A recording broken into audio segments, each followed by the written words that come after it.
In today's video, we're going to talk about the Sony A7C II and what it's like compared to the Sony A7 IV. Now, I've just upgraded my Sony A7 III and I went for the Sony A7C II. Why did I make that choice over the A7 IV? I mean, the A7 IV would have been the obvious upgrade from the A7 III, but there's some very good reasons why I changed my mind. And perhaps the first one, and this might influence your decision, I already have Sony A7R5, which is what I've been filming this on at the moment. So I really have a great camera for doing still photography and also for video. So the A7C II is kind of a backup camera for me. It's also a bit of a workhorse camera for me because I like having a camera that doesn't produce massive files, because I have one client who needs me to send them the raw files almost every day, and the smaller they are, the quicker that is, and it's just a bit less of a pain.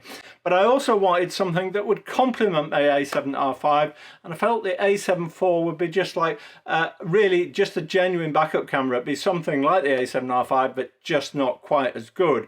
So the A7C II fills a different role because there are three things I liked about it straight off. It is smaller. The body size is about the same size as the A7 III, if you don't include the little hump for the viewfinder on the top. So it's lighter, about 150 grams lighter than the A7 IV, and it's generally more compact. And the other great thing about it is it's cheaper.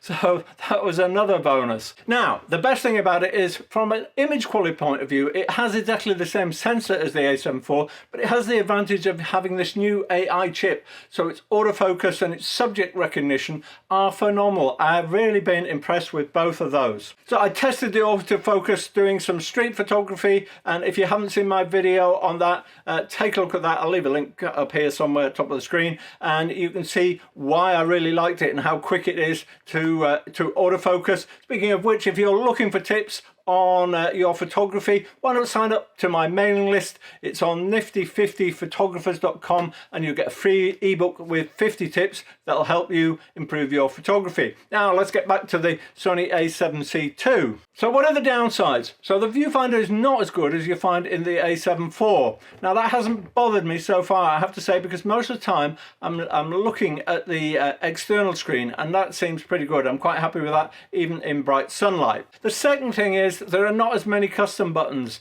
Now I have to hold my hands up and say I don't use the custom buttons very often, and there's only one or two I use, so I really haven't missed it. But on the A7 IV, I think you get 4 custom buttons. Correct me if I'm wrong in the comments. So if you're a person who likes to program those custom buttons for particular functions, you're definitely going to miss that in the A7C II. The most obvious thing I've noticed is there's no joystick, and this is really a question of getting used to a change. Now you have to toggle the main command dial to do that, and that's a bit of a pain. It changes its shape and puts up some little arrowheads to show that it's now become the thing you're going to use to move around your screen to find the focus point. But actually I find it's much easier just to use the touchscreen and use touch focus. So you touch on the screen where you want it to focus.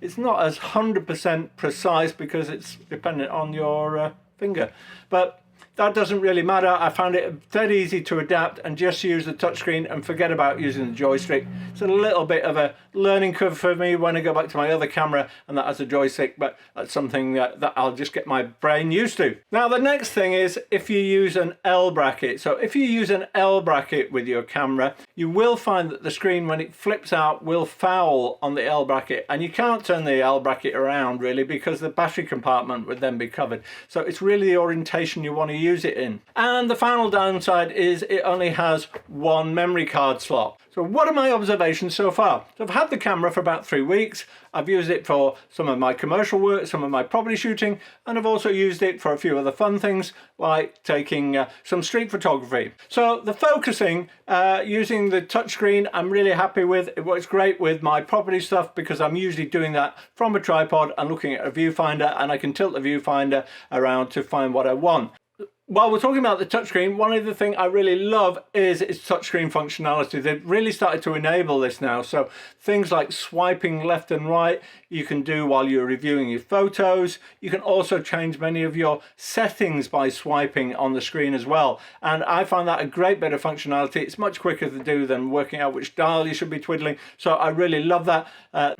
I'm not sure whether you get that same touchscreen functionality on the A7 IV. You certainly don't on the A7R5. So I'm really enjoying using that function on the A7C II. And another thing I've noticed, and again I don't know whether this is on the A7 IV or not, is when I'm doing things like bracketing shots or a group of shots, I get a little green dot on the screen, and that shows me that the camera is active. Now, it didn't used to come on the A7 III, and it was always a pain in the arse when I was doing a bracket, and maybe I had a long exposure at the end, and I wasn't quite sure whether it had finished or not. So now it's very clear with the green dot in the bottom corner. You can see straight away whether it's finished taking the shot. I love that feature. Thank you, Sony. Now, there's another thing. When you're reviewing your photos, if you take a lot of photos in a continuous drive mode, like a high drive mode, so you take a big burst of photos, maybe you're a sports photographer or something, when the Sony A7 II, when you're reviewing them on that, you see them as just one shot with the option to expand them. It shows a little cluster of the photos as an icon.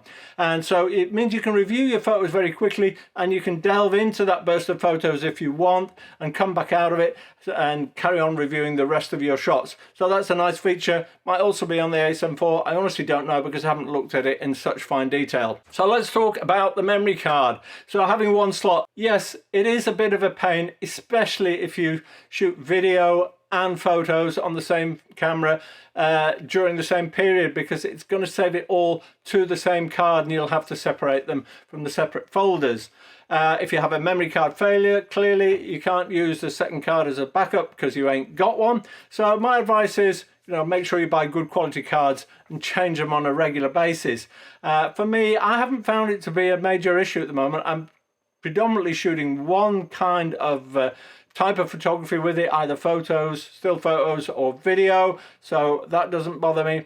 And I'm generally using good quality cards, and I change them frequently, so hopefully I won't have any issues. And finally, my overall impression, I like its compactness. It's smaller, it's lighter. For me, it's going to be great for vlogging as well, because it gives me something that I can hold in my hand comfortably. But the biggest thing, and the main reason I have to say that I bought this, was because of that AI chip upgrade. That autofocus system really is impressive. It latches onto something very quickly. I've had people just literally walk into my frame and straight away it picked them up and chosen them as a subject, and I've got them pin sharp. So for me, that's the greatest thing about it, and worth the upgrade from the A7 IV. So one of the biggest things that influenced me was that I already had the Sony A7R5, and I was looking for something that would complement that, not be an alternative to it. And the Sony A7C II definitely does that. It's better for vlogging, it's compacter, it's smaller, and it gives me a lot of functionality. So that's really why I went down that route, and especially love that autofocus. Have I mentioned that already? Anyway, let me know what you decide, and I'll look forward to seeing you in my next video.